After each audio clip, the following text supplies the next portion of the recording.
have a check. Just a second, sir. Give me a Because second. it's still showing it's on custom live streaming service, Chinar. Yes, ma'am. It'll just take like a minute or two Right. because it's on a 60-second lag. Okay, right.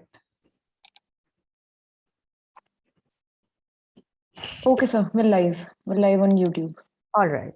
So, yeah, it's a privilege for us to host Professors Claire Colebrook, Janell Watson, and Professor Kenneth Surin for this plenary session 3, for which Professor Akshay Kumar, a dear colleague, would be chairing this session.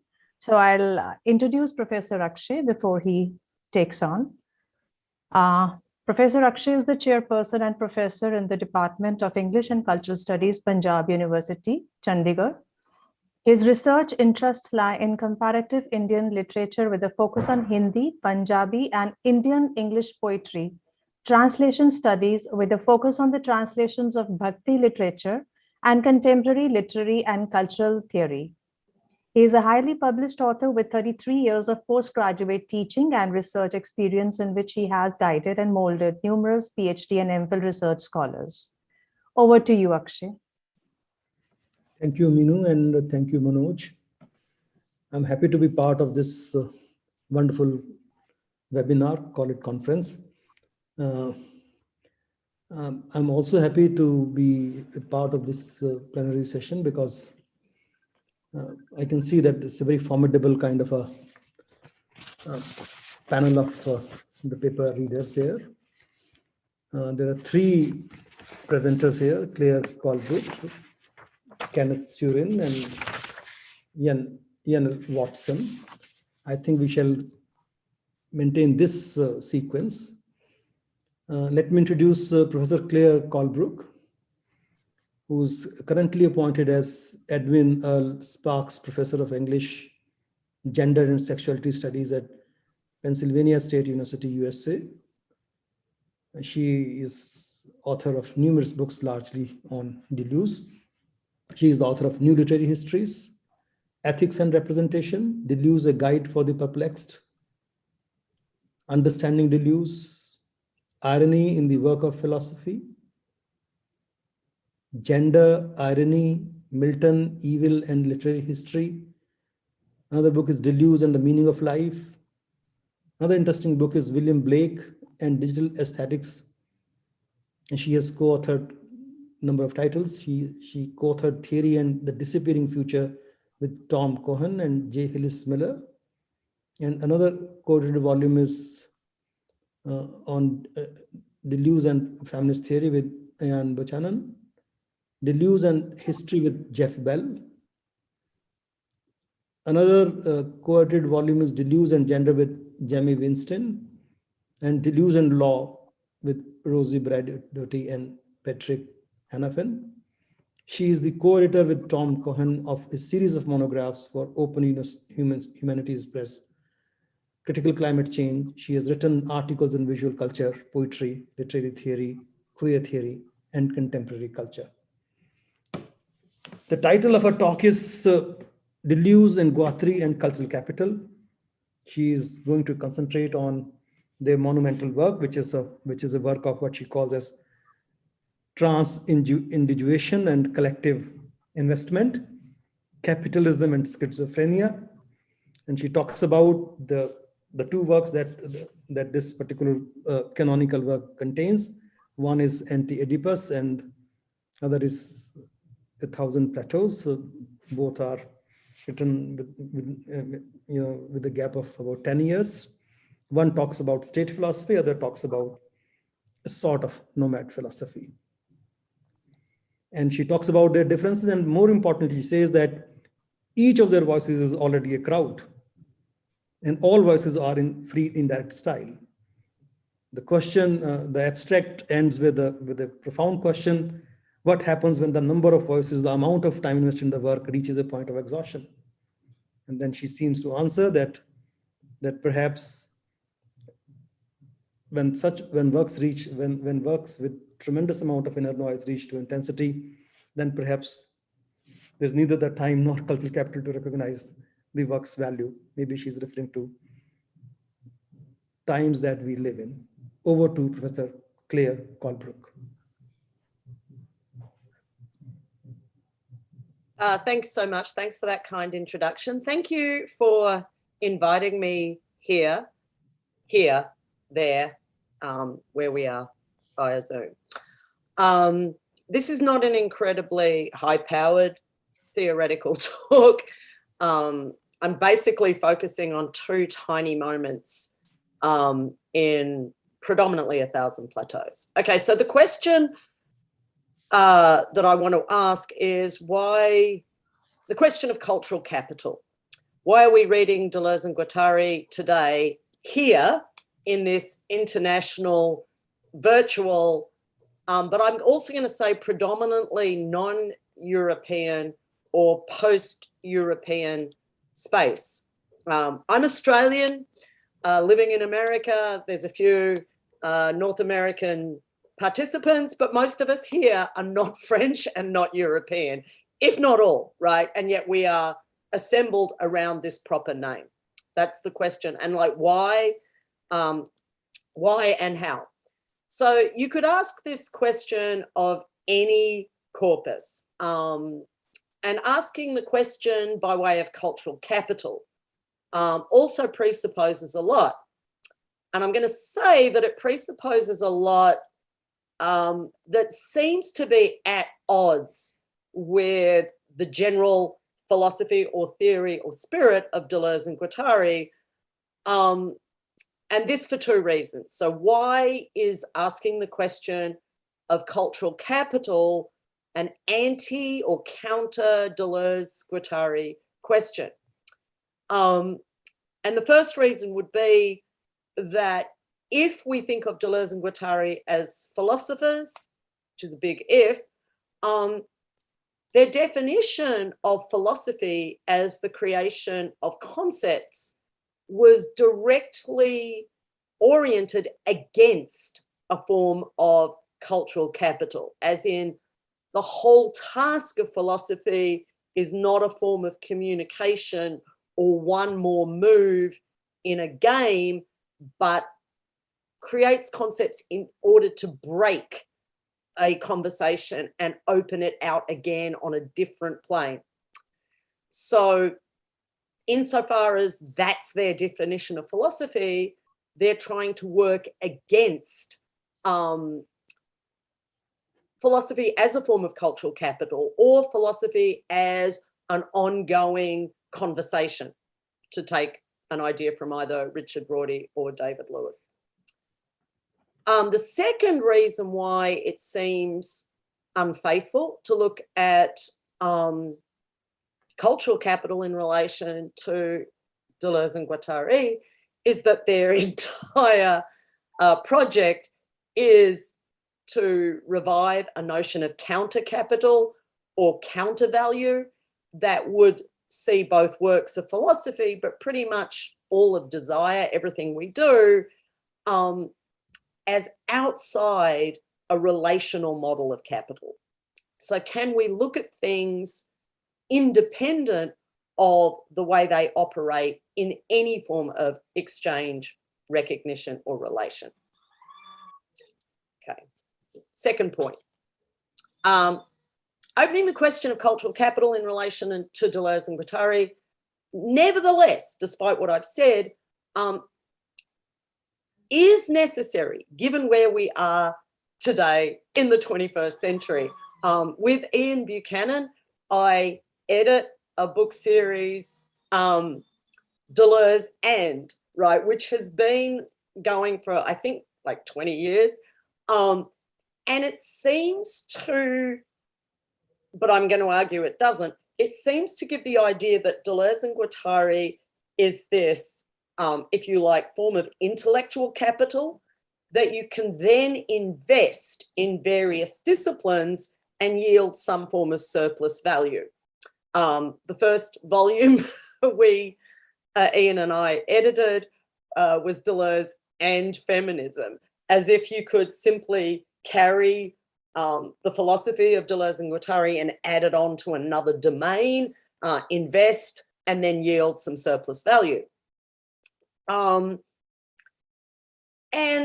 that seems to imply that working on Deleuze and Guattari requires a great deal of investment. You have to read whatever your background choice is, Spinoza, Bateson, Fanon, to make sense of the corpus. And that as time goes on, so the interesting thing, and I think it's interesting that we have Charlie Stavali here, people that started before me working on Deleuze and Guattari, Ken Surin, who's going to speak later, the work it requires to make sense of and translate this corpus, right, means that as more people enter into the conversation, there's more and more to read. There's more and more secondary literature. There's more and more primary sources that you need to unearth. And that this seems to mean that at some point, and I think we're getting there right now, you reach a point of exhaustion. It's simply not possible to read everything that's written on Deleuze and Guattari, and it's certainly not possible to read everything that fed into them to make this corpus possible. What happens when a artwork or a work of philosophy reaches this point of exhaustion? To make sense of it would require a lifetime of investment, and it might then get to the point of paralysis, where in order to make sense of 1,000 Plateaus, I have to read so much and keep reading so much that then I'm paralyzed. I can't say anything.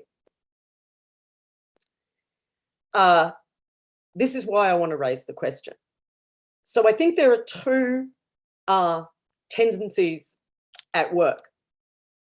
The first is the tendency within Deleuze and Guattari, which is, and I apologize for my Australian accent. I try and pronounce things faithfully, but then once I get going. So I'm sorry about my Australian accent, but there is within Deleuze and Guattari a theory of countercultural capital that reading them seems to work against. Okay, what do I mean by that? If you think of the way texts work in academia, and particularly in philosophy and theory, it requires a form of specialism and discipline that requires both background reading and forward reading. The works that went into composing something like 1,000 Plateaus, and then the work that has generated. And so speaking about cultural capital seems to invoke this notion of an ongoing conversation in which every word that is added changes the field slightly, and that to make another move in the game requires adding another component. That's broadly the notion of cultural capital that someone like Pierre Bourdieu would argue for, that a conversation is produced as a field, that individual conversational-ists make certain moves in the game. Some of them stabilize the field, some of them destabilize the field. It's a form of cultural capital that has part stabilization, part destabilization at work within it. And I want to suggest that there's something about the way Deleuze and Guattari operate that now that you can situate perfectly in relation to this notion of a field and its two tendencies.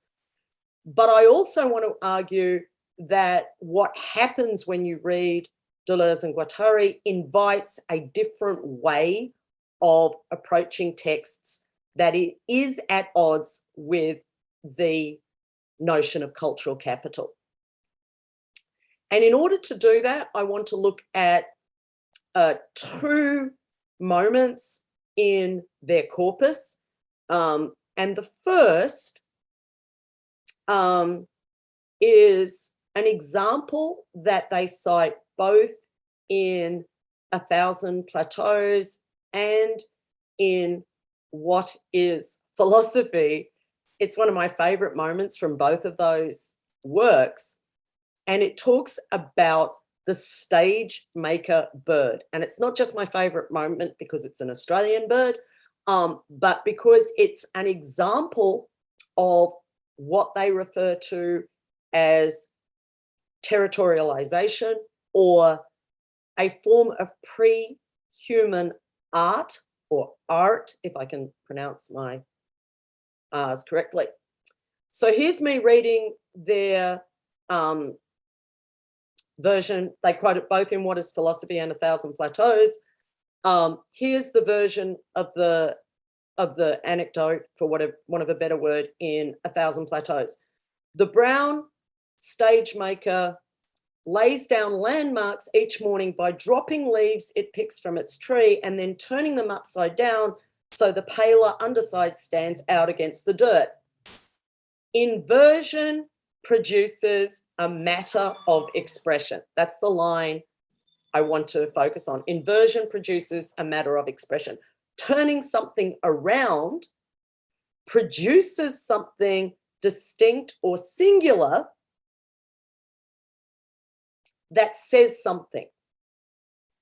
Then they go on to say the territory is not primary in relation to the qualitative mark, it's the mark that makes the territory.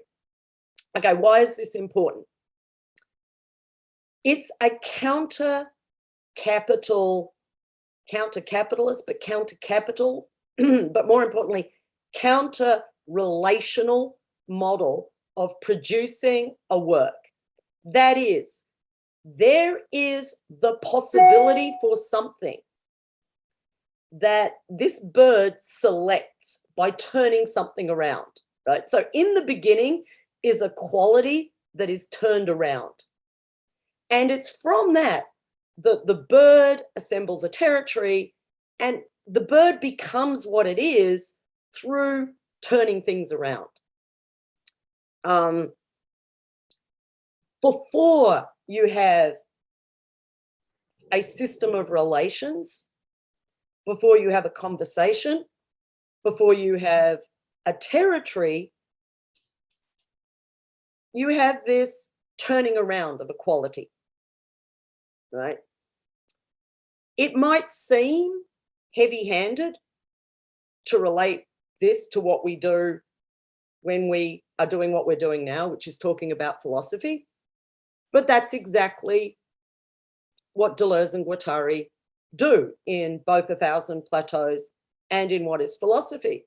They argue that the creation of a work is a selection and a turning around of a quality, right? So in order to put it really crudely, but in some ways that's the interesting thing about what they're doing in terms of creating a theory of philosophy or art, is one pulls something out and turns it around.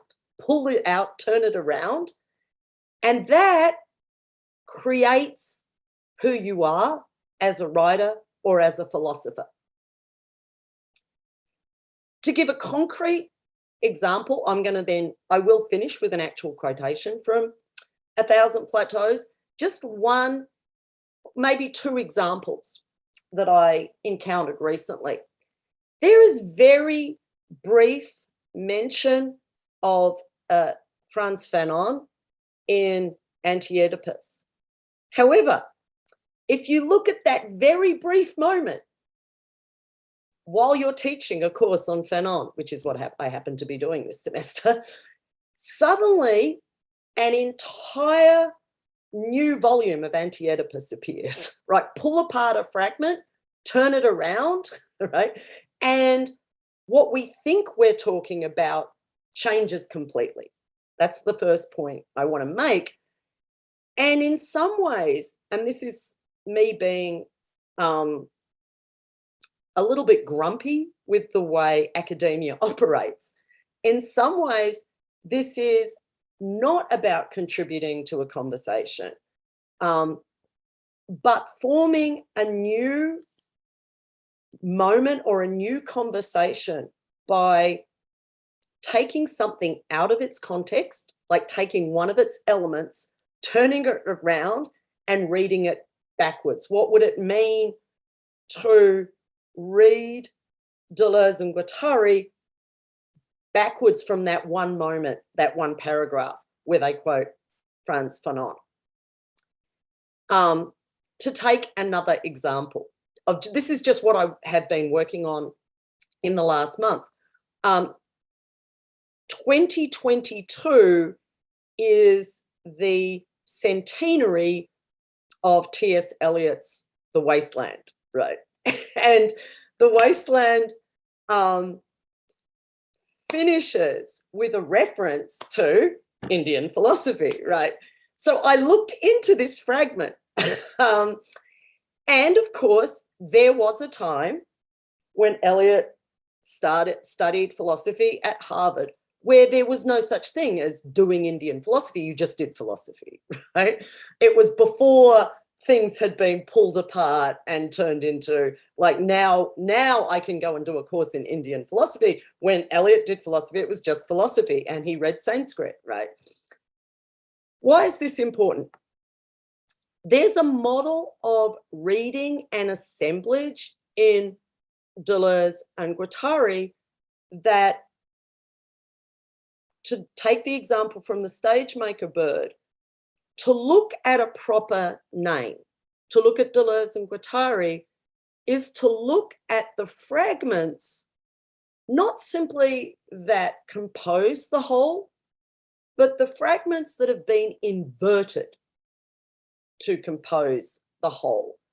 So how did something like Deleuze and Guattari emerge as a proper name? How does something like T.S. Eliot, to take something else canonical, emerge as a proper name? How do these objects become objects of cultural capital? Right? What is it that we value? There are two ways we can answer this question. The first is the common sense model that Deleuze and Guattari are great philosophers, T.S. Eliot's a great poet, they get canonized, then a lot of scholarship comes along, it increases their value, and reading them today is taking place in a conversation where value has accrued across time. That's the cultural capital reading. What I'm arguing is that there's another theory of cultural value, that using the word value and cultural actually is inappropriate, but for want of a better word, something like intrinsic, but I'm not going to say intrinsic value, where reading a proper name, especially in the 21st century, where there are so many proper names and it's impossible for us all to have a common conversation where we're reading the same works, the value or the power, for want of a better word, the power of a proper name lies in intuiting the fragments that it has turned over, right? What to read Deleuze and Guattari today is to look at not so much the fragments that compose the whole, but the inversion of those fragments that compose the whole. How did all their unfaithful readings of Kafka, for example, or Virginia Woolf, lead to something like A Thousand Plateaus or any of their other works? That's the sort of broad claim.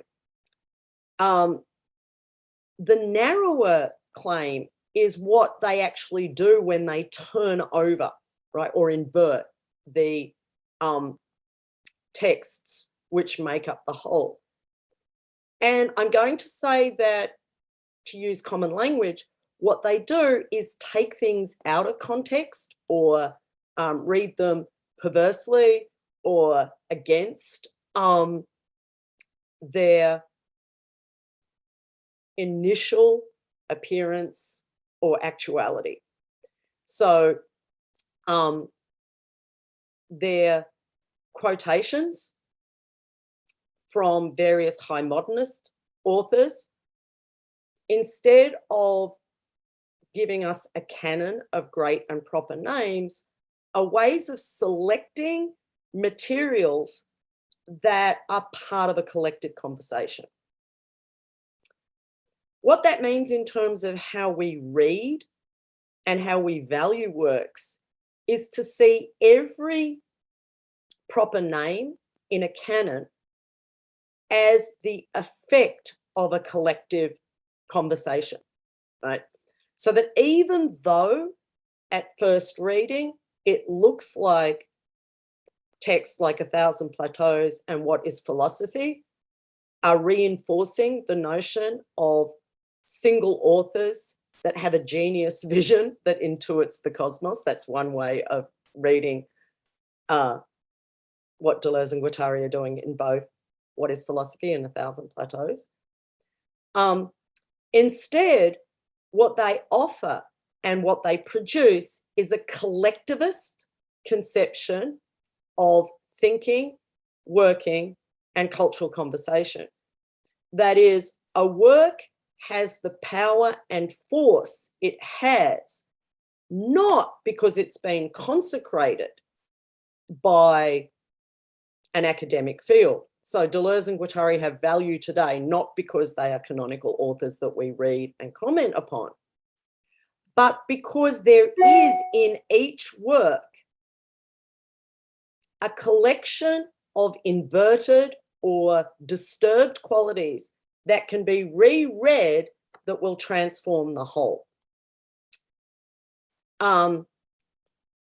In practical terms, what I think this means is that, and it's going back to the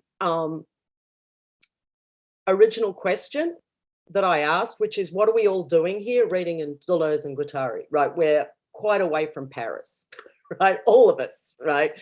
In a literal and a very real sense, right? What are we doing keeping this grand work of European theory alive, right? Are we just, and I can say this as someone who comes from one of the colonies, are we just repeating this colonizing gesture of repeating the great names of a high theory? Well, that is one way to read it, right? That is one way to read it.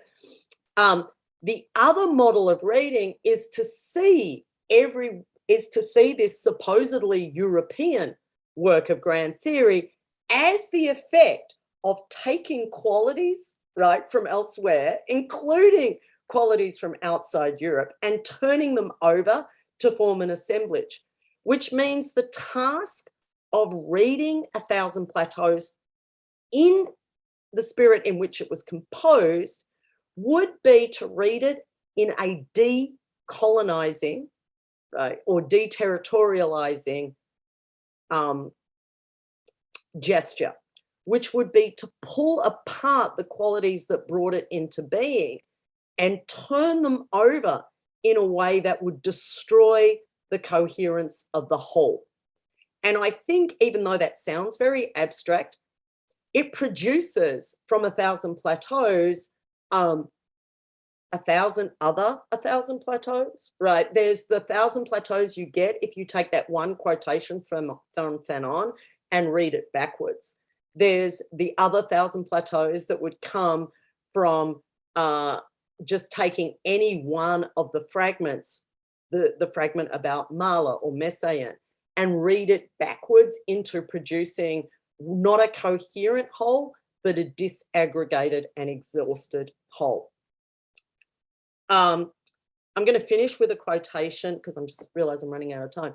I'm going to finish with a quotation from 1,000 Plateaus because I think it offers a different theory of emergence, because one theory of emergence is that from a lack of complexity, complex wholes emerge, right? That Deleuze and Guattari give you this complex whole because there's a lack of complexity proceeding. They invert that model. Seemingly complex wholes, like works of art, emerge from more complexity than actually the final outcome. And the task of reading is to intuit the potential complexity from which any work of art emerged. This is a quotation that comes just after the reference to the stage maker bird in A Thousand Plateaus. Can this emergence be called art? That would make the territory a result of art. That would make the territory a result of art. The artist, the first person to set out a boundary stone or make a mark, property, collective or individual, is derived from that, even when it is in the service of war and oppression. Property is fundamentally artistic because art is fundamentally poster placard. That is, the proper names that emerge from works of art are the effect of seizing qualities that the work of art itself does not own. The expressive is primary in relation to the possessive. The expressive is primary in relation to the possessive. A work of art or a canon is not the result of consecration or systems of capital that value things for their exchange value. A work of art has, or a work of philosophy, needs to be read, needs to be understood in terms of its capacity to break with exchange value, in terms of its capacity to destroy the current conversation and start a conversation elsewhere. To finish this quotation, and then I'll conclude, the expressive is primary in relation to the possessive. Expressive qualities or matters of expression are necessarily appropriative and constitute a having more profound than being. Before something is, it is the seizing on a quality. So this is something like a theory of the intrinsic that is outside theories of relation and exchange. And I will conclude there simply because I don't want to hog time. Thank you. Thanks a lot, Professor Colebrook. And I'm told that we will take questions after the three presentations. So we shall begin, we shall now move on to the next speaker, Kenneth Surin. And let me introduce the speaker. She is a professor emeritus of Marxism and critical theory at Duke University. In addition to books and articles in theology and the philosophy of religion, he has published, he has published articles on political economy, political philosophy, French and German philosophy, the philosophy of art, education, sports and philosophy, the philosophy of literature, and cultural anthropology. His latest book is on Deleuze and Guattari, Selected Writings from Bloomsbury, 2019. Over to Professor Surin.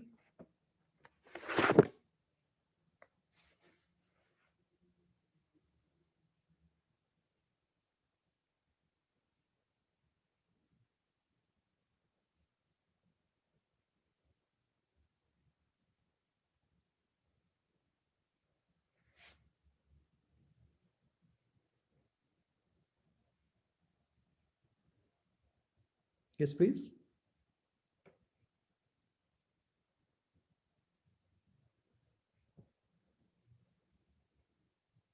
Professor Surin, you're not audible. Surin has to unmute. It's mute still.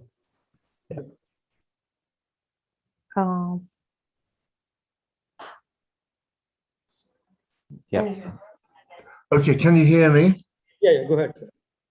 The COVID-19 pandemic has introduced new and complicated theoretical and practical spaces in which medical sciences such as virology combine with a new kind of algorithmic reason deployed, for example, in track and trace apps, and political practices and discourses to constitute a novel medico-cyber-political assemblage combining practical and discursive elements. This assemblage has breached established demarcations between medical science, the pharmaceutical industry, computerized communicative networks, and politics. For one thing, it is clear that the medical sciences involved, which were of course politicized from the outset, were always in the realm of a political as opposed to a merely medical discourse.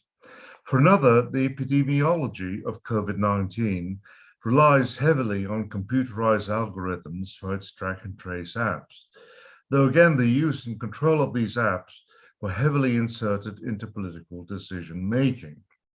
In the UK, for instance, much has been made of the creation of botched track and trace apps, as well as other dismal failures, all entrusted to unqualified cronies and donors of the ruling Conservative Party. I'll draw on Deleuze and Guattari's use of Louis Hemschloff's semiotics to map out and analyze this discursive terrain. But first, by way of some initial footwork, the question. Next slide. Yeah, when I raise my arm. Okay. Yeah, I'm coming to that. The question of producing a concept needs to be broached. Deleuze and Guattari are explicit about relating the genesis of a concept to the event of its production. To quote at some length a relevant passage from their What is Philosophy? And this is the passage up on the PowerPoint slide. The philosopher is the concept's friend. He is the potentiality of the concept. That is, philosophy is not the simple product, the art of forming, inventing, or fabricating concepts, because concepts are not necessarily forms, discoveries, or products. More rigorously, philosophy is the discipline that involves creating concepts. The object of philosophy is to create concepts that are always new. Concepts are not waiting for us ready-made like heavenly bodies. There is no heaven for concepts. They must be invented, fabricated, or rather created. Nietzsche laid down the task of philosophy when he wrote, quote, "Philosophers must no longer accept concepts as a gift, nor merely purify and polish them, but first make and create them, present them, and make them convincing." Hitherto, one has generally trusted one's concepts as if they were a wonderful dowry from some sort of wonderland, end of quote. But trust must be replaced by distrust, and philosophers must distrust most those concepts that they did not create themselves. If we proceed in accordance with this Deleuze, Guattarian prescription, we will need to distinguish adequately between A, the concept of a theory of X. X could be a medical science or a national cinema or whatever. B, the concepts intrinsic to X, that is a particular medical science such as virology or a specific national cinema. And 3C, that a particular medical science or national cinema in its barest and most irreducible empirical or material conditions. So A, B, and C are set out there. Theories of virology, therefore, are theories produced by reflection on the nature's functions and so forth of the expressivities generated by the medical field of virology. They operate on a particular medical science's thinkability. The concepts that theorists deal with can function in more than one field of thought. And even in a single domain, it is always possible for a concept to fulfill more than one function.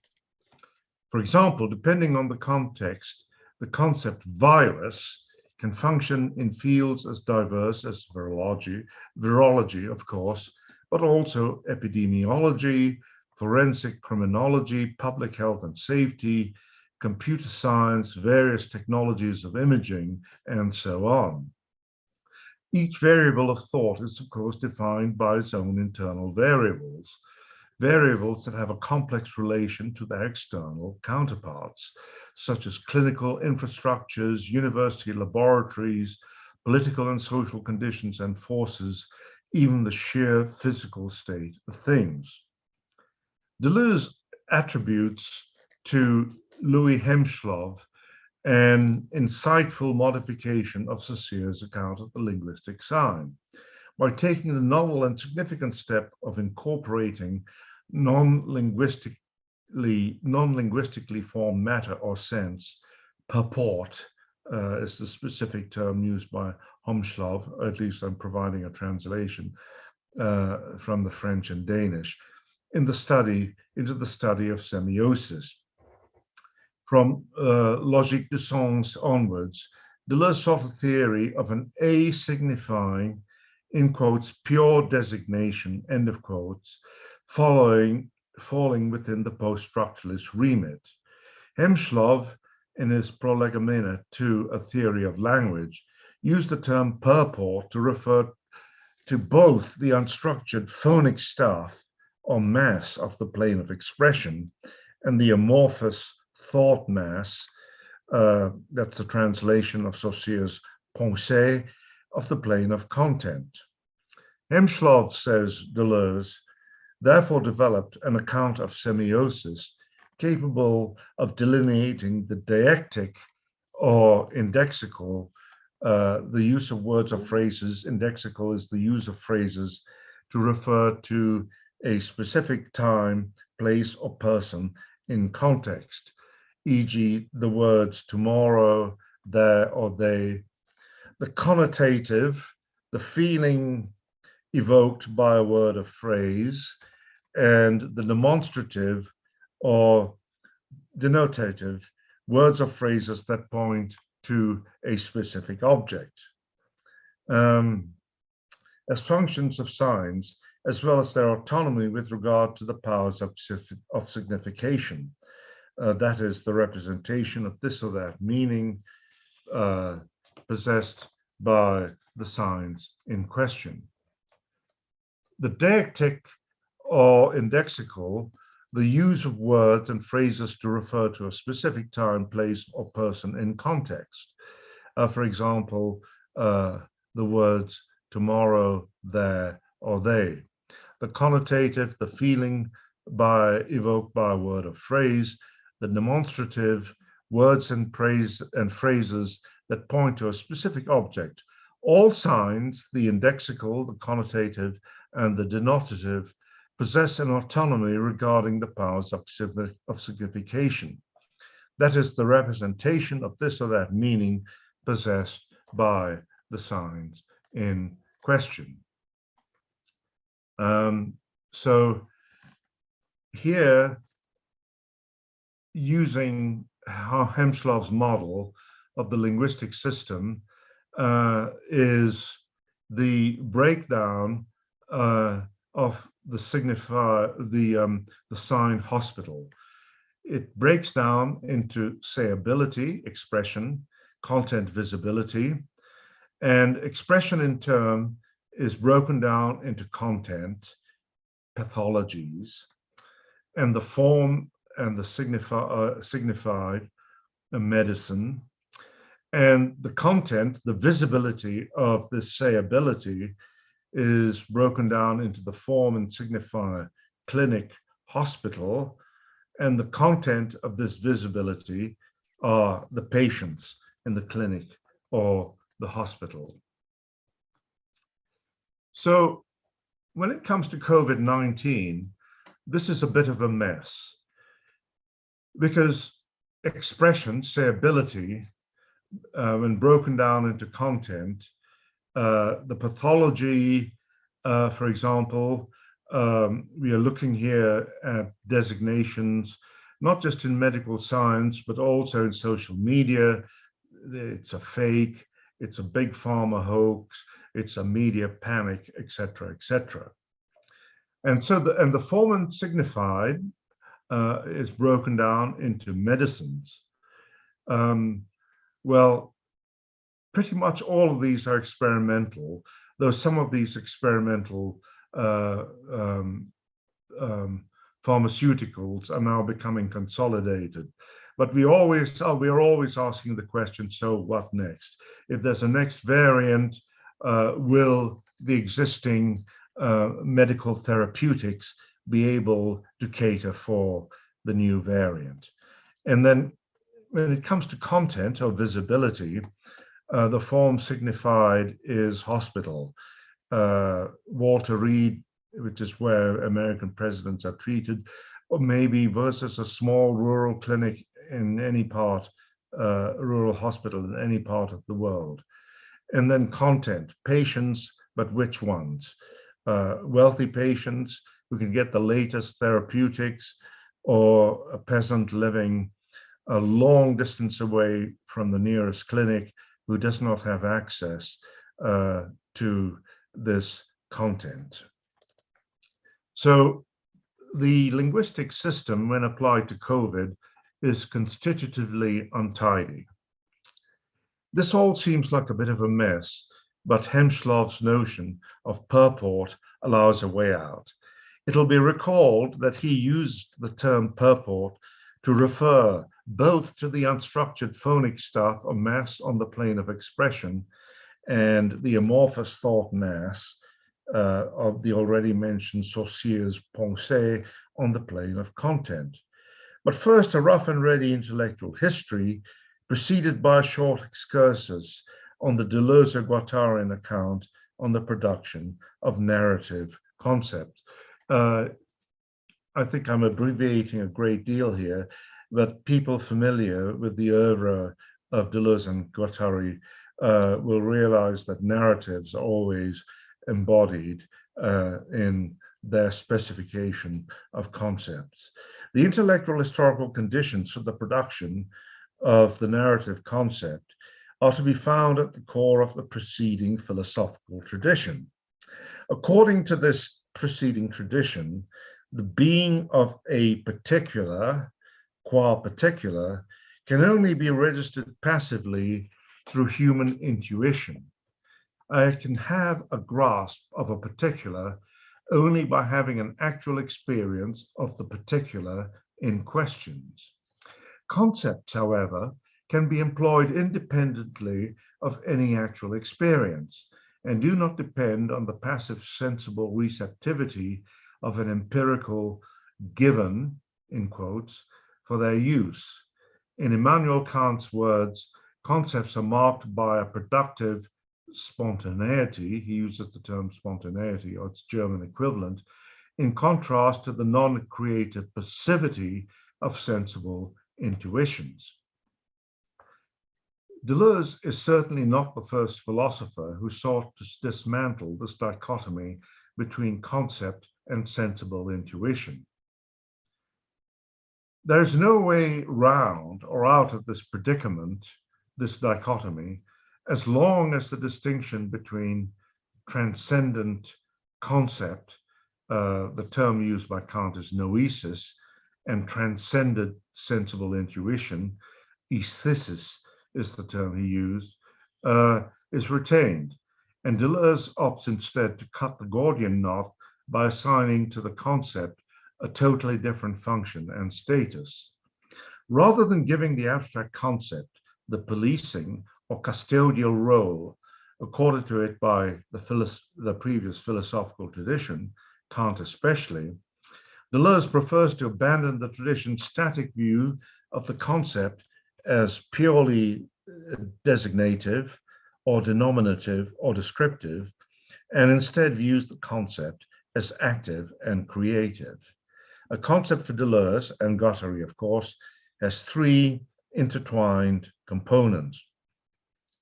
And here I quote, a possible world, existing phase, and real language or speech, end of quote. This is from What is Philosophy. A field of experience, on their view, is always related to a simple there is. Hence, if I experience fear, now that the COVID-19 virus has reached the place where I live, Blacksburg in Virginia, then it is a condition of having this experience that there is such a thing as the COVID virus, obviously, that there is a place, Blacksburg in Virginia, which happens to be my place of residence, and so forth. But this world, the world that is always in a position to be interrupted and transformed. Someone who gazes at it with a look of fear opens up the possibility of a frightening or frightful world. A look of fascination at the virus's capacity to spread in a rapidly and seemingly arbitrary fashion opens up the possibility of a fascinating world. A look of grief at the loss of loved ones opens up the possibility of a grieving world, and so on and so forth. Thus, the frightening world in which COVID comes to my town can be transformed into a world of hope when I find that there is an ample supply of the vaccine at my local hospital, that the known cases of COVID in my home, in the town where I live, and the surrounding towns, that these cases have been quarantined in effective ways, and so on, so that I now gaze on the COVID world of the place of my residence with a look of hope. The concept also has a relationship to other concepts by virtue of the shared problems addressed by the concepts in question. Hence, the concepts COVID virus and public health are related to each other in a problématique in French, constituted by the need to contain the virus by public health measures, but have no such connection in a domain of experience where, say, a hedge fund CEO says, and I'm giving another example here, I'm really hungry, as he opens the door to a Michelin 3-star restaurant in London, where the cheapest entree costs 70 UK pounds. In this situation, there would be a completely different problematique. Namely, I'm feeling hungry, but I'm looking forward to a splendid feast prepared by a celebrity chef, as opposed to the speech forms inherent in a different problematics or problematic text, whose typical mode of expression could be, and I'm talking here of a peasant, I'm starving, but there's not even a bowl of soup to be had. So the CEO and the hungry peasant are situated in completely different, one is tempted to say even incommensurable problematiques. Concepts also relate to each other by having similar components. For example, the concepts being a sumo wrestler and being an elephant have the element or component being massive, in quotes, they have that in common. Though, of course, being a sumo wrestler and being an elephant may have little else in common, since as far as we know, elephants don't wrestle and sumo wrestlers don't have a trunk that can function as a water spout, etc. There is thus no logically ordained relation between concepts.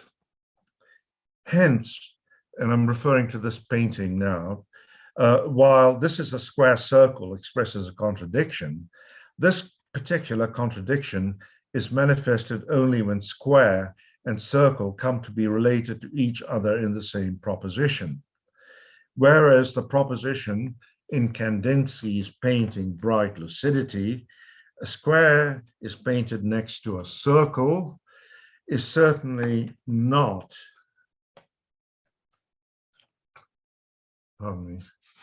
contradictory. There is nothing intrinsic to the term square and circle as concepts which requires them to resonate or which prevents them from resonating with each other, as they do in the case of Kandinsky's Bright Lucidity.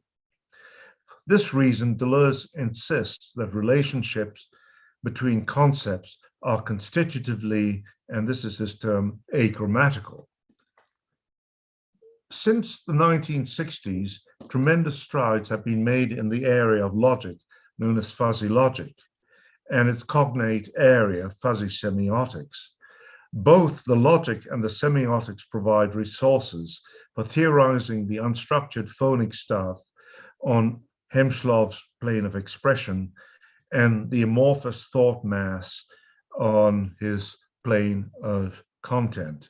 I refer here to the pioneering work done in this area by Lotfi Zadeh, an Azerbaijani-born computer scientist, AI researcher, and electrical engineer, logician, and mathematician who spent most of his academic career at Berkeley.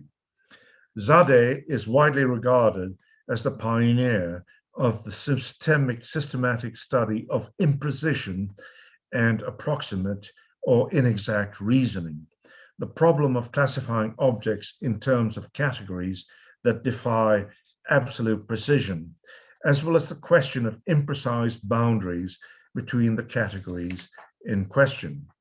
Titled in classical bivalent logic as the challenge posed by imprecise predicates which confound this true or false binary logic. So everything has either to be true, or if it's not true, it's false. That's the binary logic. Zadeh's work in computer science and AI led him to the insight that truth has a value contingent upon the knowledge base within which it is positioned. And the stepping off point in a key area of fuzzy logic is the age-old Sororities paradox. So, one grain of sand does not make a heap. Next, if one grain does not make a heap, then two grains don't. Then, if two grains don't make a heap, then three grains don't. And it goes on and on. If 999,999 grains do not make a heap, then 1 million grains don't. Therefore, 1 million grains don't make a heap. The Sororities paradox enables us to address the problematics of vagueness. To go back to the example of our heap of sand, what we see here is an inherent vagueness attaching to the concept of a heap of sand. Firstly, it is necessary to distinguish between vagueness and ambivalence, and I mark out the distinction between the two here. Ambivalence, if it could be A, but then it could also be B. In other words, A and B are precise, but we don't know which one is the case. Vagueness, it is A, but potentially multiple values could be processed through A. That is, A is fundamentally imprecise. All we've done here is to insert a coda into Hemsloff's schema to mark the constitutive imprecision that affects the schema when we apply it to the context provided by COVID-19. Both ambivalence and vagueness are present in discourses about the COVID-19 pandemic. As an instance of the former, discussions of the virus's origin have involved at least two hypotheses. First, animal to human transmission from an infected animal, call that object A, sold at the Wuhan fresh market. Second, a COVID-19 pathogen, call it object B, manufactured at the Virological Research Institute in Wuhan that allegedly managed to infect a human being. Both the A and B in this scenario are precise in their constitution as objects, despite continued questions about their underlying etiology. As an instance of the former, the discovery of new strains of COVID-19 posed for investigators the question of which ones are more transmissible and virulent than others. For example, there is growing evidence that the Delta variant of the virus, which originated in India, is spreading more quickly in London than the UK's own preceding Kent variant. Laboratory investigators have thus to deal with data that may have an initial imprecision, vagueness, before coming to more determinative conclusions. Another area of vagueness in COVID-19 vaccine production involved the time interval needed between administering the first and second doses of the vaccine in question, though of course the Johnson & Johnson vaccine only involves a single dose. How far the second dose could be delayed so that more people could receive a first dose in the hope that this will confer a degree of immunity on a larger section of the population. A further area of vagueness involves the side effects of the various vaccines, which of course can only be detected after a significant number of inoculations have been administered. A tool much used by epidemiologists tracking the transmission rates of the COVID-19 virus, vital for ascertaining the level of case numbers that allow the 3 T's, test, trace, track, to be managed, is the basic reproduction number, or BRN, of an infection, in this case, of course, the COVID virus. There is the expected number of cases. This is the expected number of cases directly generated by a single case in a population where all individuals are susceptible to the infection. And this is an illustration of how the BRN works. If the disease has a BRN of 3, a person who has the disease will transmit it to an average of 3 other people. So there are 3 possibilities with regard to the BRN number. If the BRN is less than 1, each existing infection causes less than 1 new infection, and in this case, the disease will decline and hopefully eventually die out. If the BRN equals 1, each existing infection causes 1 new infection. The disease will stay alive and remain stable, but there won't be an outbreak or an epidemic or an expansion of these. If the BRN is more than 1, each existing infection causes more than 1 new infection. The disease will be transmitted between people, and that's the right of my diagram, will be transmitted between people, and there may be an outbreak or an epidemic or a growth of these. It is obvious that the BRN only delivers a number based on a data point that will be more or less out of date by the time the requisite calculations are finalized. Given that infection rates are rarely static, and even if they are, it'll take a future data point to arrive at the conclusion that an infection rate has remained the same. The BRN is thus always and unavoidably a snapshot of a point that has receded into the past. The result is an almost certain discrepancy between confirmed, i.e. officially registered deaths, and actual deaths. So this is the linguistic system, Hemslov's, modified to reflect fuzziness. Okay, so pathologies, but how do we register them? How do we classify them? The medicines, nearly all experimental. So what next and which ones? And hospitals, I've already mentioned that. And patients, but which ones?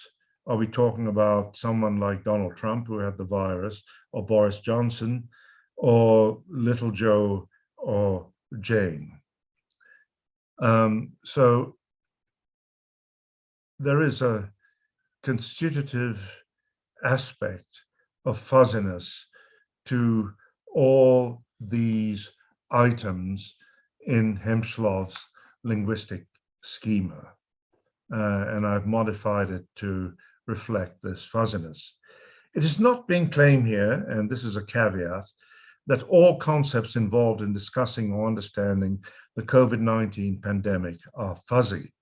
Rather, it is the case that fuzzy concepts of the kind described above exist alongside concepts that are certainly not fuzzy.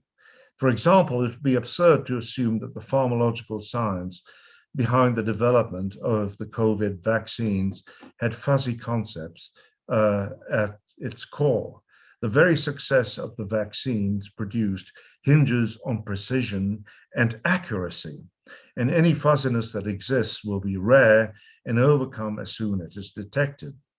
Fuzziness is more likely to be found in the social and political dimensions underlying the pandemic, or in the scientific realm in such fields as epidemiology as opposed to pharmacology, where in epidemiology, the gathering of data involves a constantly moving target. Thank you.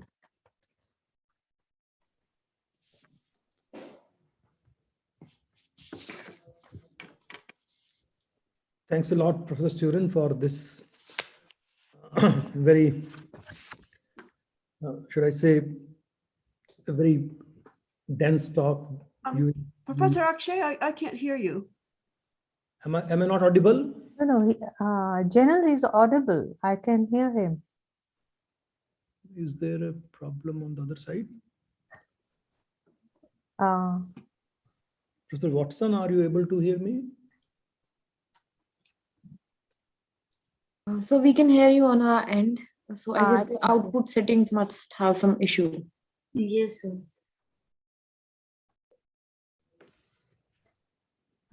Janell, are we audible to you? In the interest of time, would you like for me to just go ahead and start? No, Professor Akshay was actually addressing. So, yeah. Just a minute. So I'm Janell Watson at Virginia Tech, and it's wonderful to be here with so many people in so many different places. By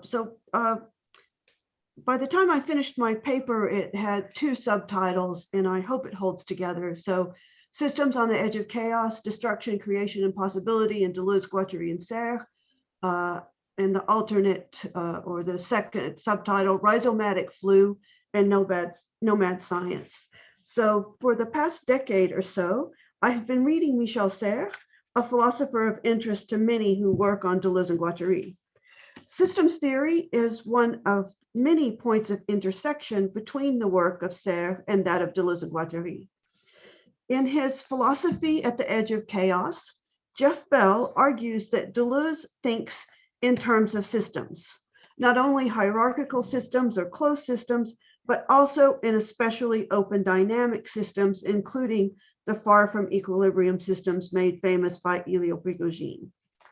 Bell explains that, I quote, a dynamic system, on this understanding, presupposes both the stable structured strata and the unstable, unstructured, deterritorializing flows. Bell contrasts Deleuze and Guattari's systems thinking, which includes both the orderly strata and the disorderly flow, against Derrida, for whom, Bell says, the very identity of a system presupposes a fundamental difference that prevents the system from ever attaining any sense of completion or closure. So in other words, Derrida dismantles the strata completely and doesn't put them back together.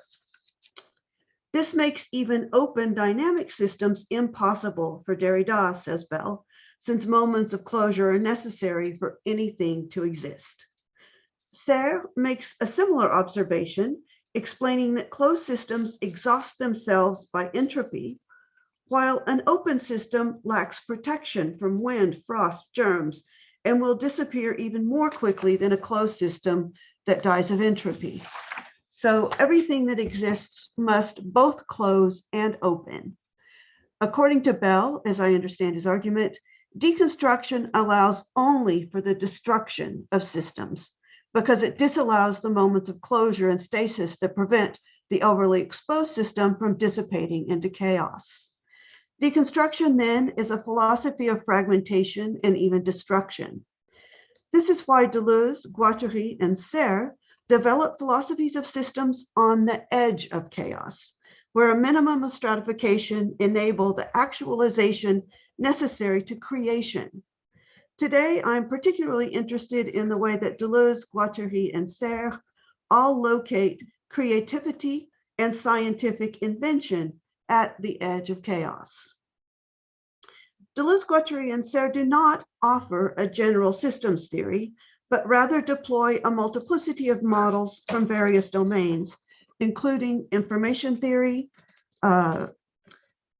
biology, botany, and graph theory. It seems to me that philosophies capable of thinking systems in multiple modalities are necessary in order to conceptualize the global pandemic, sorry, COVID again, that is forcing us to conduct this conference over the global information network. There are multiple systems in play, all of them caught between two limits: closure that leads to deadly entropy and opening onto a chaos that can overwhelm the order necessary for existence. Amidst the life-threatening chaos of global plague, we need more than ever chaosmic philosophies capable of thinking multiple imbricated systems on the edge of chaos. It's only at the edge that creation and invention become possible so that something new and better can emerge. The COVID-19 pandemic needs a pedagogy of nomad science, a notion that Deleuze and Guattari developed actually in reference to the writing of Serre. They cite him several times in 1,000 Plateaus. It's not enough to classify systems as open or closed. Deleuze and Guattari make a further distinction between centered and acentered systems, evoking their well-known botanical models, the arborescent tree, a centered system with its central point from which branches originate, and the rhizome, which is not anti-systematic, but is rather an acentered system. In making this distinction between a centered arborescent system and an acentered rhizomatic system, they cite an article by Pierre Rosenstiel and John Petitot, who explain that an acentered system is a network which they conceptualize using graph theory. And this is an image from Wikipedia, illustration of graph theory. Rosenstiel and Petitot oppose the hierarchical graph to the graph regulating the circulation of information, noting that there is no reason for the graph to be a tree. Deleuze and Guattari refer to this non-hierarchical graph, for example, number 5 here in this illustration, as a map. So these graphs can serve as maps. So Michel Serre also makes use of graph theory in his writing on networks and trees, which Deleuze and Guattari cite in 1,000 Plateaus. Serre contrasts the Cartesian chain of reason against branching trees that form networks, a figure which for him resembles a rhizome. In this drawing, Serre contrasts the orderly grid on the right, a figure against the multidimensional network on the left. Each point of the network graph on the left represents an idea or an element of a concrete situation, says Serre. The larger network is rhizomatic insofar as any point can be connected to any other. In this illustration on the left, those lines and points can be extended in any dimension, in any direction. In any point in this topological graph can be connected by any number of lines or paths.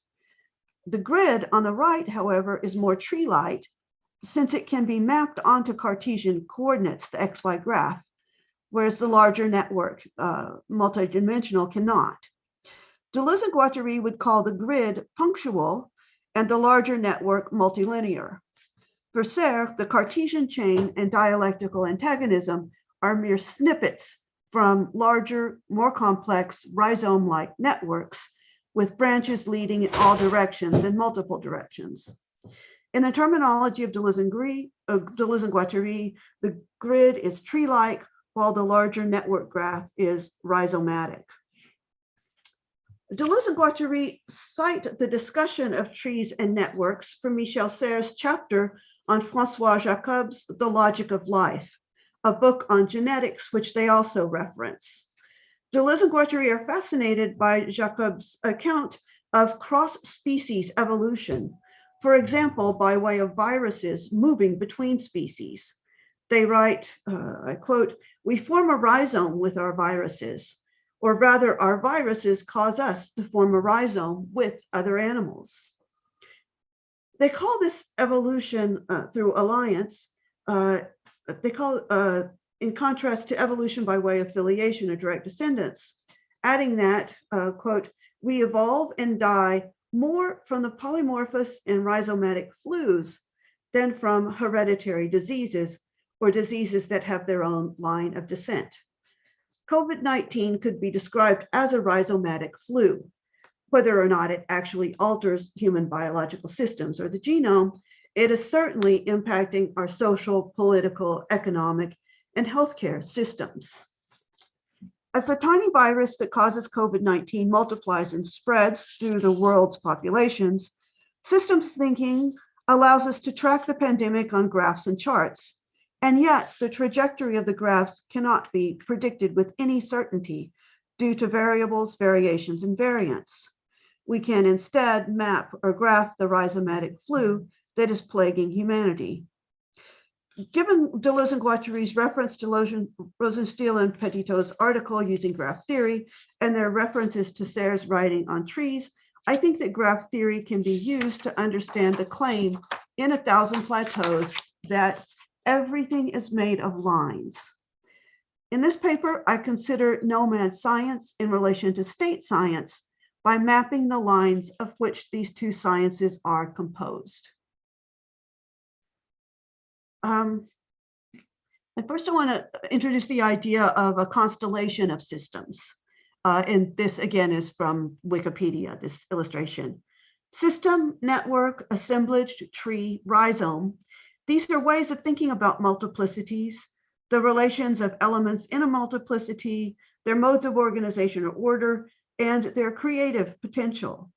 Orderly or chaotic, multiplicities do not operate in isolation, but in relation to other multiplicities, be it system, network, assemblage, tree, or rhizome. Deleuze and Guattari write that the modern political system is a global whole, united and unifying, but is so because it implies a constellation of juxtaposed, imbricated, ordered subsystems. There is, of course, no stable, centered, orderly modern political system, only an open system traversed by subsystems, which may themselves be either acentered and rhizomatic or centered and hierarchical. Moreover, most actually existing systems mix the arborescent and the rhizomatic. As noted in 1,000 Plateaus, quote, there are knots of arborescence in rhizomes and rhizomatic offshoots in roots. Moreover, there are despotic formations specific to rhizomes, just as there are anarchic deformations in transcendent systems of trees, end quote. Trees and rhizomes are made of lines, and they can be mapped as inspired by graph theory. 1,000 Plateaus identifies 3 types of line: the rigid line of the state apparatus, the supple line of the so-called primitives, and the line of flight of the nomads. States are made of trees, I think we could say, whereas nomadic lines of flight are rhizomatic. Deleuze and Guattari defined a rhizomatic nomad science in contrast to an arborescent state science with its hierarchies, institutions, and established theories. Nomad science is, in contrast, free-thinking and innovative.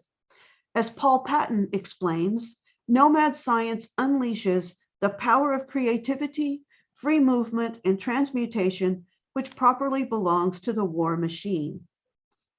However, Deleuze and Guattari observed that both sciences tend to work hand in hand, nomad and state science. Just as the state,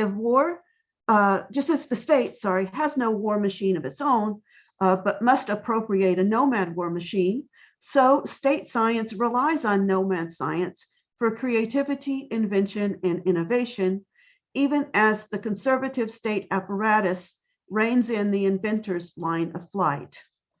Inspired by Michel Serres' book on the history of physics, Deleuze and Guattari write of scientists whom state science only uses after restraining or disciplining them. Several studies have actually shown that what Deleuze and Guattari called state science as practiced in universities has a hard time funding breakthrough innovations because of its dysfunctional review system that prefers received established ideas. Case in point,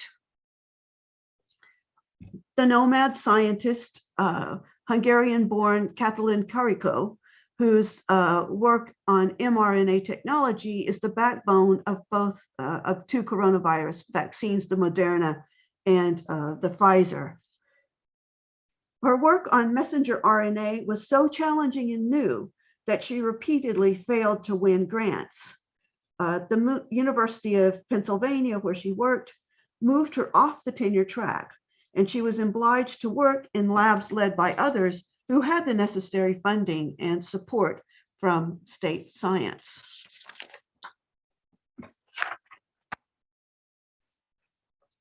Her collaboration with immunologist Drew Weissman, also at the University of Pennsylvania, led to the breakthroughs eventually recognized by the technology companies Moderna and BioNTech, which developed the Moderna and Pfizer vaccines. Capital played a role in conjunction with the state science. The nomad science, Karikó, in 2013 left the University of Pennsylvania to work for BioNTech. Let's not forget that capitalism madly deterritorializes, unleashing flows of capital along lines of flight outside the direct control of state apparatus, and the state apparatus, of course, does its best to capture those flows of ideas and the flows of capital.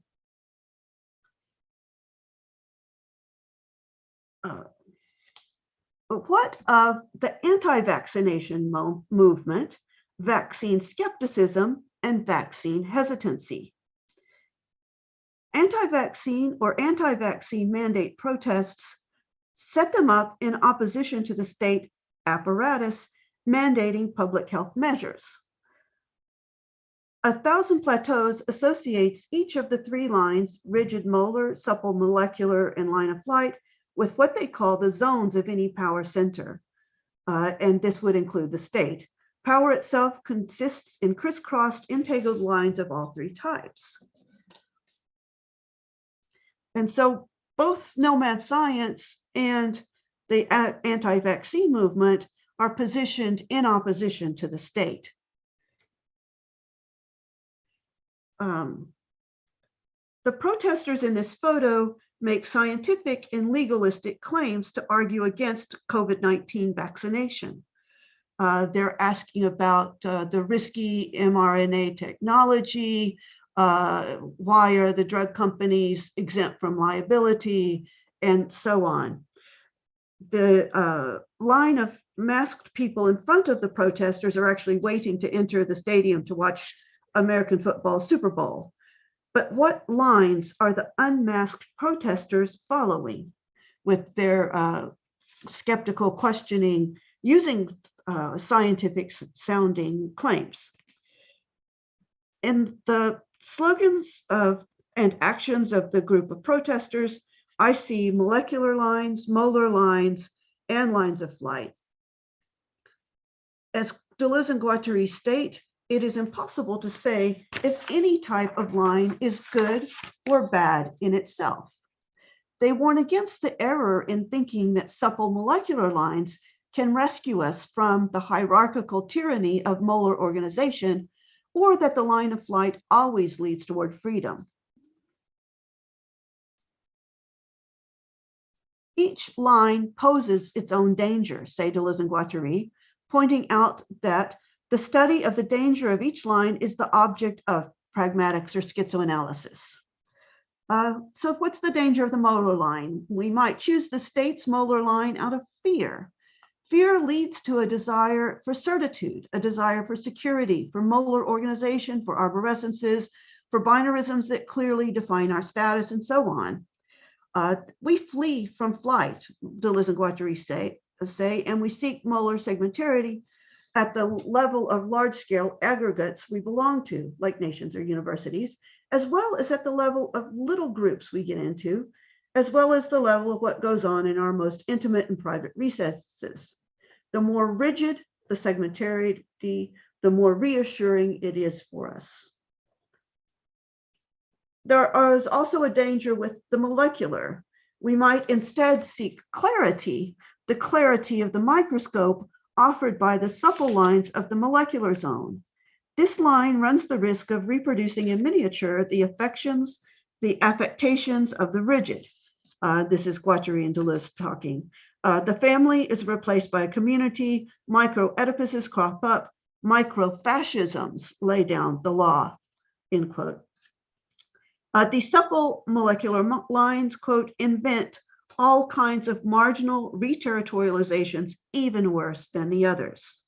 So the molecular line is no better than the molar line of the state. In this regard, it simply presents a different kind of danger, potentially. The molar lines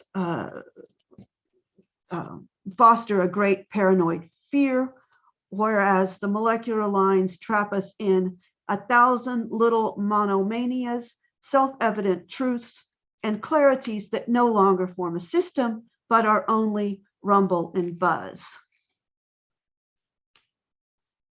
Then what of the nomadic line of flight? It doesn't necessarily save us either. And I have to ask, are anti-science and vaccine skepticism nomadic? Because they certainly oppose themselves to the state. Both are suspicious of the state and of state science. In the case of the virus and vaccines, state science is actually speaking with uncertainty, engaging in a calculus of risk with no easy answers as to what to do about the virus. As a historian of science, Michel Serres describes the end of classical thought with its trees, chains, and certainties, exemplified by Descartes, and the advent of modern thought with its rhizomes, networks, uncertainty principle, and chaos theory, for him exemplified by Leibniz. As if offering an antidote to the complexities of modern science, political parties, religions, and social networks are offering certainties and clarifications, the dangers of the first two lines. Deleuze and Guattari, though, warn that the line of flight is perhaps the most dangerous of all, since there is the danger of the line of flight turning to destruction, abolition, pure and simple, the passion of abolition. There's a danger of falling into fascism here also, since, as Deleuze and Guattari claim, fascism involves a war machine. Those protesting vaccine mandates, mask wearing, and other mitigation measures accuse state science and the state itself of fascism, of impeding individual liberty. These protests and refusals pursue a line of flight, but one that does not liberate or revolutionize. Deleuze and Guattari define the nomadic but fascist line of flight in relation to the rigid lines of the molecular totalitarian state, and I quote, "Unlike the totalitarian state, which does its utmost to seal off all possible lines of flight, fascism is constructed on an intense line of flight, which it transforms into a line of pure destruction and abolition." And Deleuze and Guattari, of course, provide the example of the Nazi state, which they describe as suicidal. However, there's real fear of the vaccine among some who refuse it, and a deep mistrust of the state on the part of many anti-vaxxers. So, and this is my conclusion.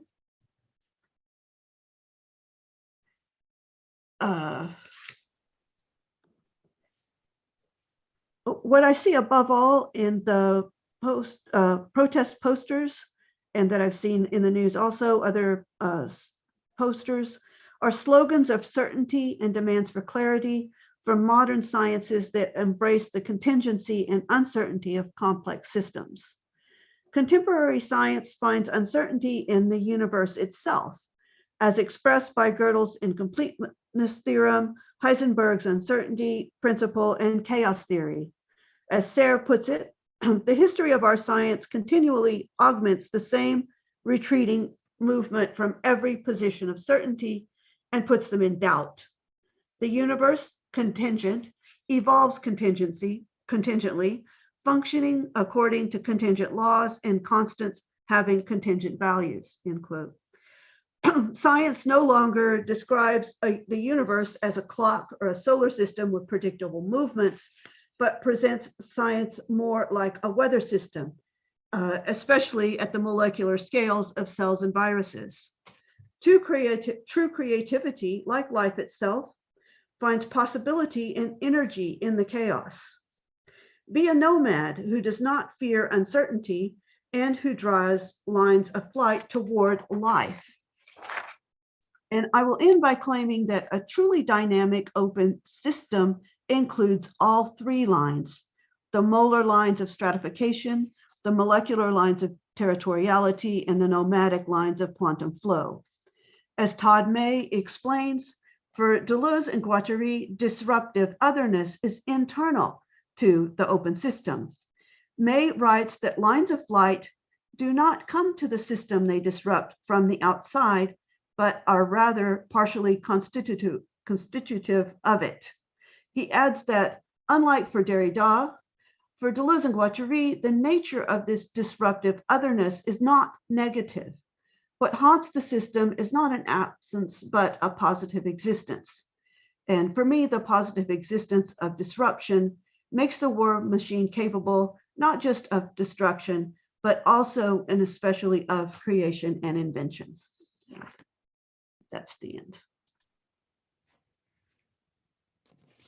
So with this, we come to the question answer session, and we had two last presentations based on COVID-19, but the first presentation was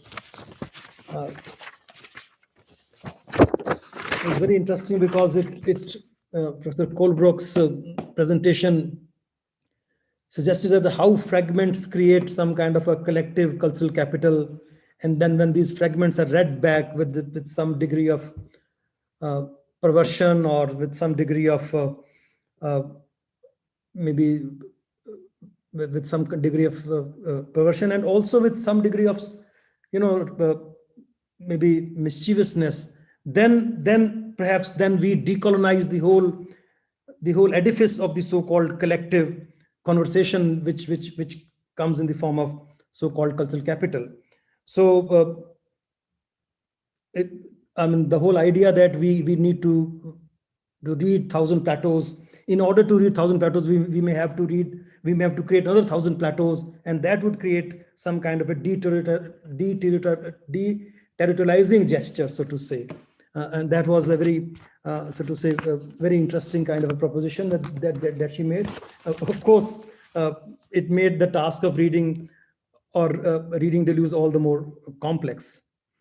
The next presentation by Kenneth Surin talked about the fudginess that COVID-19 creates, and he used Zelmslov's semiotics to suggest that in one case, virus has a very stable kind of a semiotic, so to say, structure, but when it comes to COVID-19, the whole semiotic analysis goes haywire and it becomes fudgy, and therefore he was talking in terms of that maybe this vagueness, this ambivalence may have some degree of constitutiveness, which he says for that we need to go back to Zelmslov's semiotics once again. The third presentation was by Professor Watson, and she picked up the three kinds of three models. One of the state line, other the supple, flexible line, other is the nomadic lines, and she insisted on, perhaps she warned us against the perils that are inbuilt in all the three models, but then she hinted towards the end, in fact in the beginning also, that when one is at the edge of a chaos, there is a possibility of invention, and maybe some breakthrough is possible then. Over to, let us invite questions now, and people may write in the chat box also, or they may ask otherwise also. Yes. There are questions in the chat box, so I might read them. One is by Sybil. He says, thanks for the talks. I have a question for Professor Ken Surin. when talking about epidemiology, is it not important to account more substantially for microbiology? The microbiologists bring states of exception into existence and have the veritable power to play the sovereign in the medico-political discourse of a pandemic. Professor Surin. You probably know more about microbiology than I do.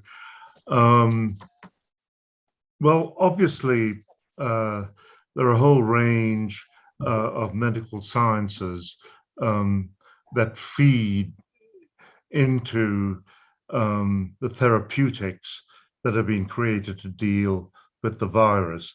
So I have to be honest and say, yes, I acknowledge that this is indeed what is going on. But if you press me for the specifics of the contribution made, say, by a field like microbiology, I have to admit my ignorance. Maybe there are people who have more of a scientific background than I do, who can fill in the gaps in my presentation. But for now, that is something beyond my capacity. Okay. But if you want to have a follow-up and point out the ways in which you think microbiology, which is obviously, if you read the layperson accounts of how the COVID virus is being dealt with, cell biology, microbiology, and so on are making contributions. But I'm unable to be more precise about that. Professor Akshay, there's another question in the chat box, if I may read. Yeah, go ahead. Yeah. So this is by Mohit Abrol. Thanks for your presentations, Claire, Kenneth, and Janell. I would like to ask Claire that what is the relation that a fragment shares with nihilism? Also, when the work of art doesn't participate in the capitalist exchange and yet carry a value, can that value be perceived as an affective category like hope? For Kenneth, I have a related question about the possibility of turning the world of pandemic into a world of hope. Can the vagueness and ambivalence accelerated by the pandemic further complicate our relationship to hope, or do you see the preciseness of medical sciences in making vaccines as the possibility of reinstating hope? I would like to know your thoughts on this. Thanks.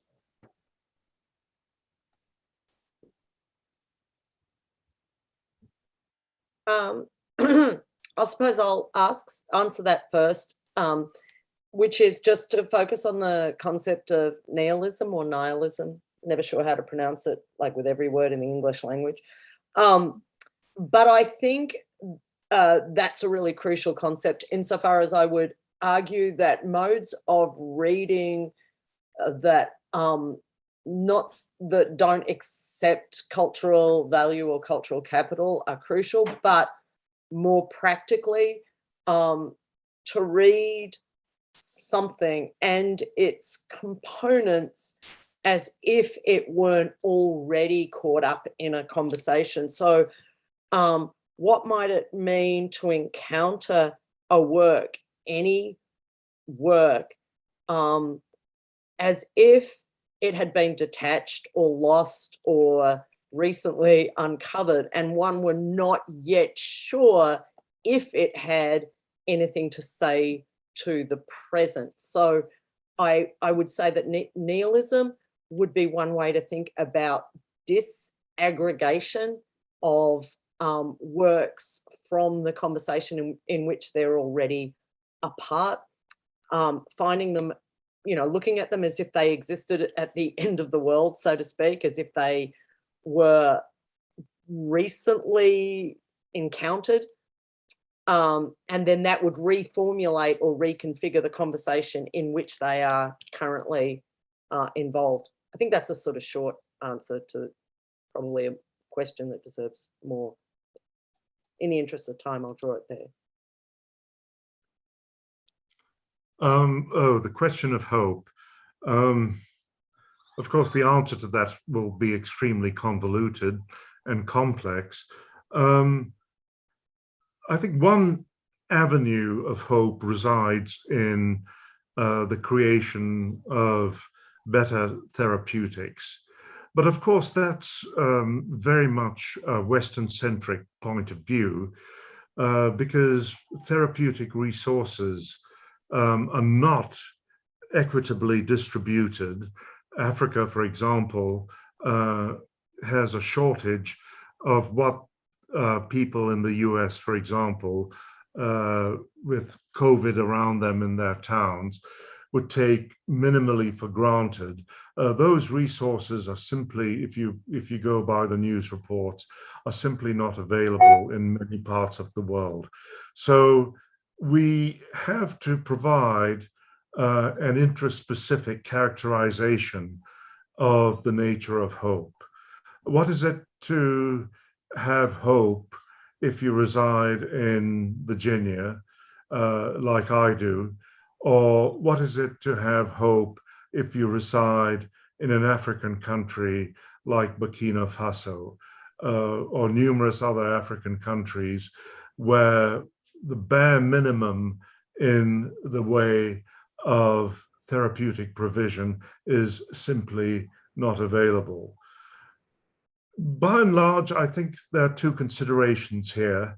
The first, of course, is we want, in addition to the equitable distribution of therapeutic resources, we want scientific advances that'll further the efficacy of those resources. And the second, of course, is something like this. But here we are almost in the realm of science fiction, that the virus eventually will lose its capacity to mutate and replicate itself and become, and this is one scenario that I've seen canvassed in the medical press, that it'll become more like the common flu and therefore more amenable to treatment and mitigation. So there are many ways of skinning that particular cat of hope. Some not so good for people living in the poorer parts of the world. Some may be more hopeful for people like me who live in an advanced industrial society. Thank you for that question.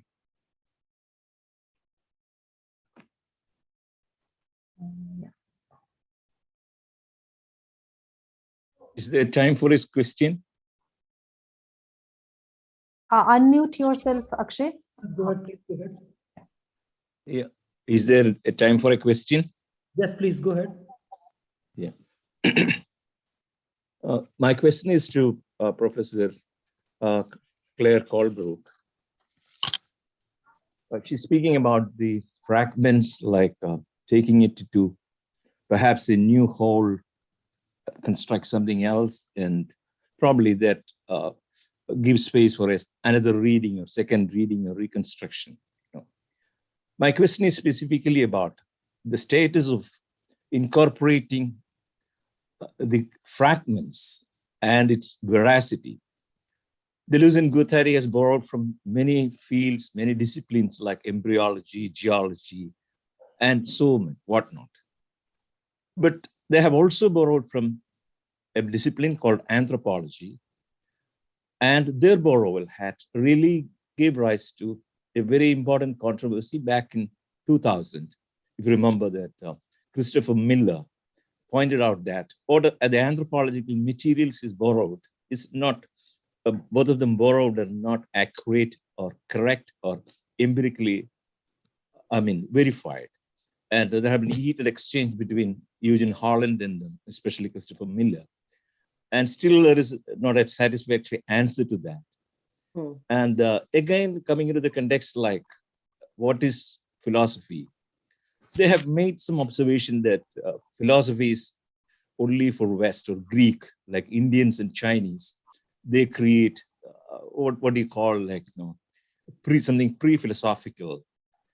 I think they were doing something like Hegel, like, as kind of very flat dismissal of like what kind of the system, without going into the details of what kind of philosophy India is, what are its finer divisions, like, the internal structurations, the heavy debates within Indian philosophy itself between idealism or metaphysics versus like materialism, like Kanada or like that. It's a very complex terrain.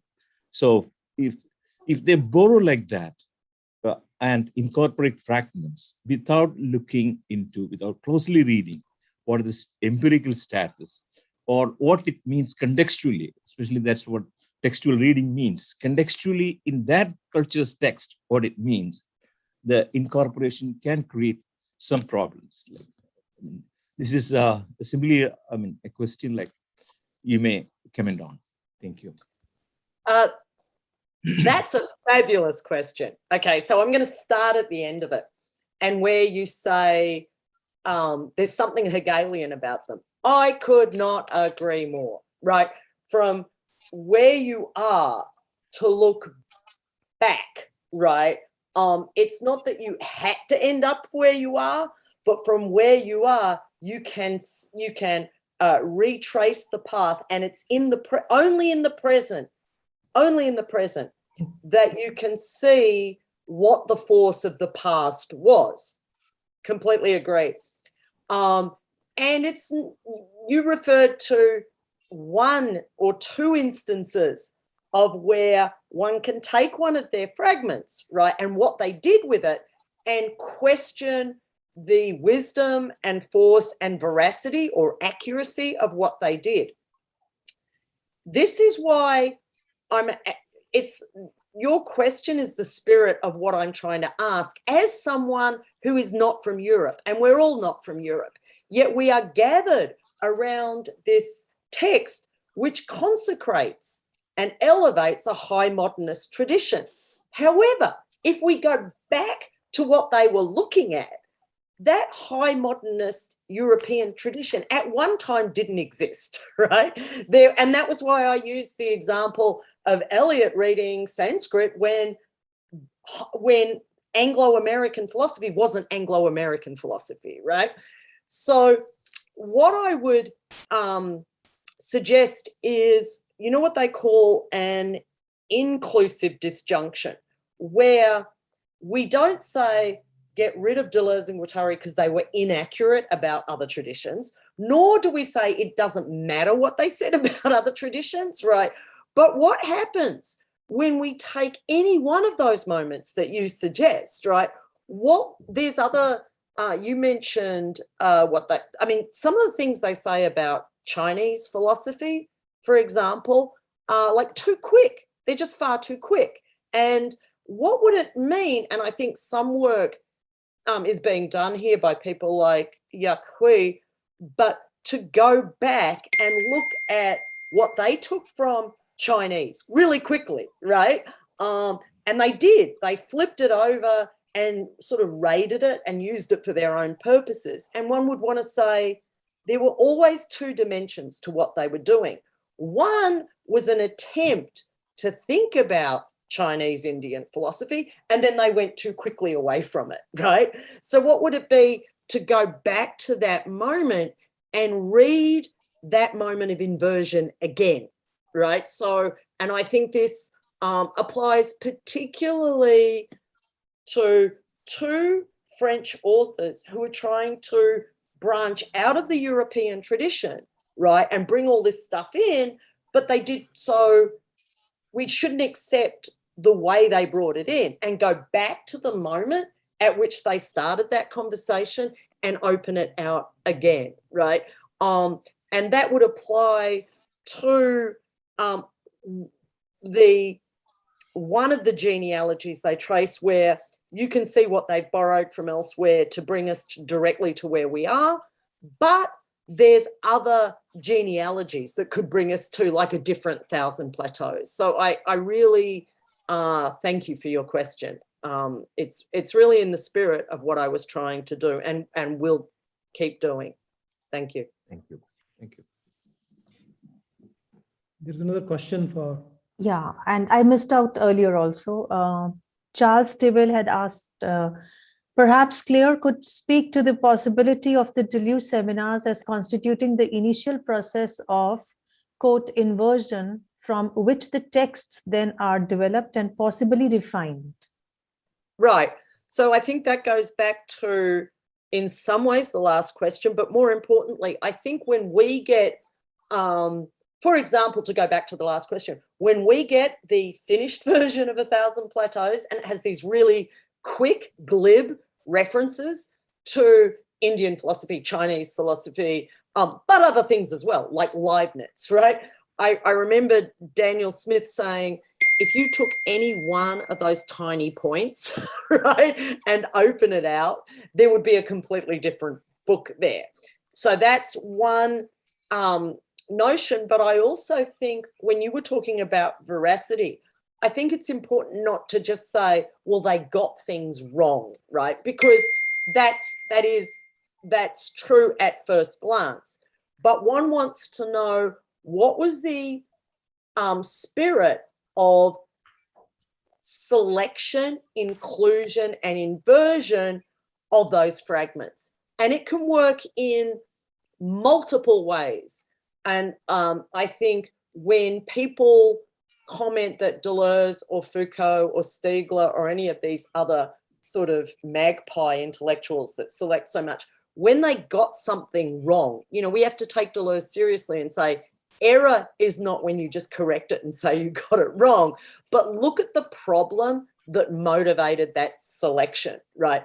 And so I think when one goes back into the seminars, one can see these moments of composition that might have led to different volumes, right? So that you go back into the archive and it doesn't solidify the text you've got, it tears it apart and disaggregates it.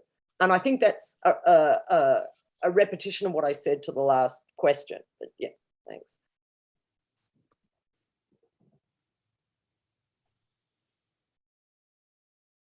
One more question, Minu. Hanji, yeah. So this is Redek asking, many thanks for your examination of 1,000 Plateaus as ushering in a new type of reading, one that collaborative, open to contingency and in the process. But I'm wondering, is it not too radical for the contemporary reader, knowing that the attention span of today's internet users is a short symptom of accelerationism? Perhaps. Right now, I have noticed a resurgence of Kant and Heidegger in philosophy and a return to the systematic, while Deleuze and Guattari are just quoted randomly or critiqued as based on outdated science, precisely because they are too demanding. Professor Colebrook. But I think this is, any of us who teach Deleuze and Guattari, and I guess some of us, most of us here have tried to do that at some point. We all know that actually it's not, you don't ask students to read the whole of 1,000 Plateaus. You'll never get anywhere, right? And actually attention is, you get like one line or one fragment, right? And it can do a whole lot more than asking them to read the whole. So it's a form of like micro consumption. I think in some ways it's a text that is built for 21st century short range attention spans, because it is conducive to being read in fragments. I tend to teach my students like either poetry or one paragraph. I think the fact that the philosophical system, for want of a better word, in 1,000 Plateaus is repeated over and over and over and over again in different fragments. You can see it in a bird, you can see it in an example of music, you can see it in like 1,000 different examples. So I think in some ways it's a form of philosophy geared not just towards dealing with like shorter attention spans, but also transforming the sort of systemic system philosophy attention span and fragmenting it and looking at rebuilding from fragments, rather than like looking at philosophy as like the grand book or the grand system. It's a philosophy of fragmentation, or works through fragmentation. Yes. Professor Akshay, if you have time, then Mohit would like to ask question, put question to Janell. You can unmute and please unmute yourself. Okay, thanks, Professor Watson, for your presentation. My question is related to the potential when state science and nomad science come together. So, as you have pointed out in your presentation, it would be, important for all of us to keep in mind that it is not necessary that nomad science would always end up towards freedom, and it is very important also to be, aware of this important idea that there is some sort of a constitutive feature within every system where nomad science and state science come together. My question then is basically this, that can this coming together of nomad science and state science be extremely disruptive for the state apparatus itself? So, like, as a means of analogy, I would like to ask you this thing, like when we're looking at this whole idea of climate change, and recently Glasgow summit happened, and there is this whole talk about reaching net zero emissions and all that stuff. I'm trying to understand it as a large chain, as a system where there's a complexity involved, both from nomad science and state science, and there is very less ground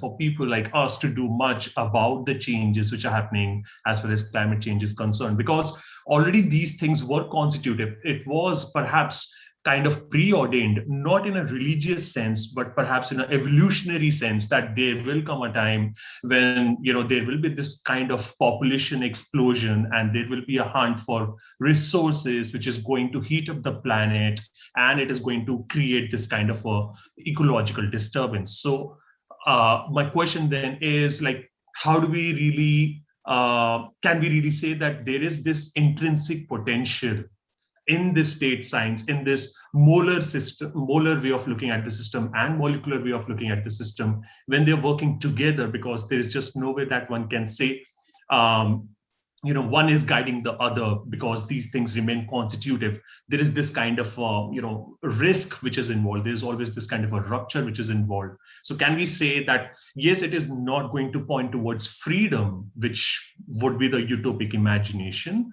or equitable distribution, which also Kenneth talked about, but perhaps it is already decided in some ways on an evolutionary level that this is what it is going to be, and the ones who are more precarious are going to perish first, and then perhaps it will be the turn for the next people. So that's my question. Thanks. Yeah, and I think that's a great example, the climate crisis, because it in so many ways bigger, way bigger than the COVID pandemic. Multiple systems involved, and nobody's in charge. And you're absolutely right. It's the most impoverished, the poorest, and the populations living next to the ocean, for example, that are going to suffer the most, that already are suffering the most. We need state science because they're the ones that have the funding and the laboratories, the trained workers. They have the infrastructure to make the ideas happen. And you need the nomads for the ideas, but the political systems also have to be brought in there somehow. And getting people to understand the science, because climate science is not certain either.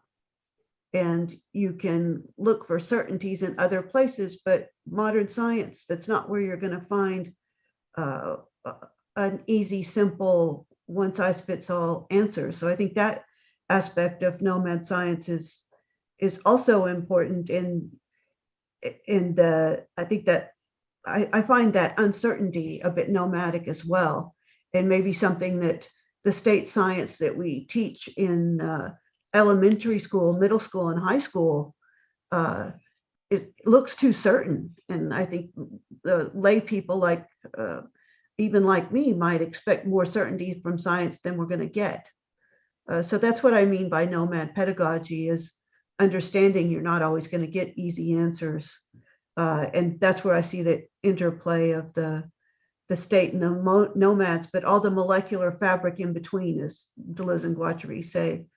And that's where they locate a lot of the microfascism and the searching for clarity, but in a little micro level. So I see that as the challenge.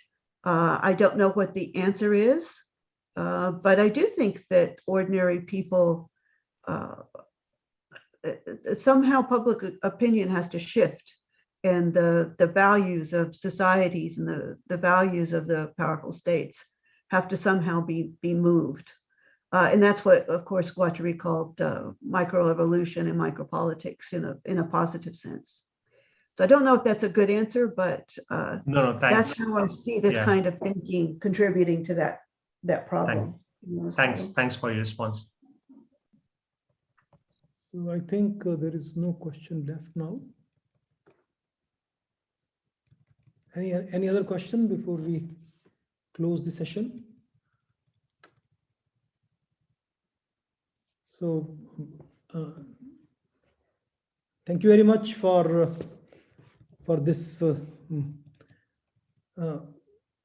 good volley of questions, and also thanks to the paper readers and presenters here.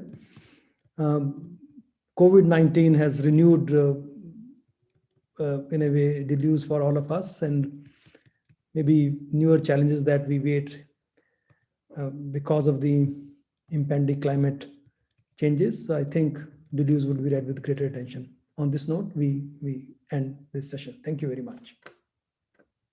Done?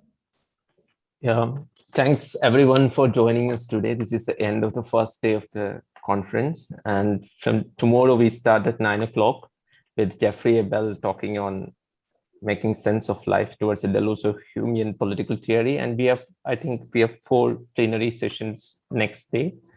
And we hope all of you people will join again for the lectures and all. Thank you so much for joining us today. And thank you for Manoj for the tremendous effort to make this happen across multiple time zones. It's really amazing. Thanks for your support. I should thank you. Excellent. Bye. Thanks, Professor Akshay. Bye. Okay.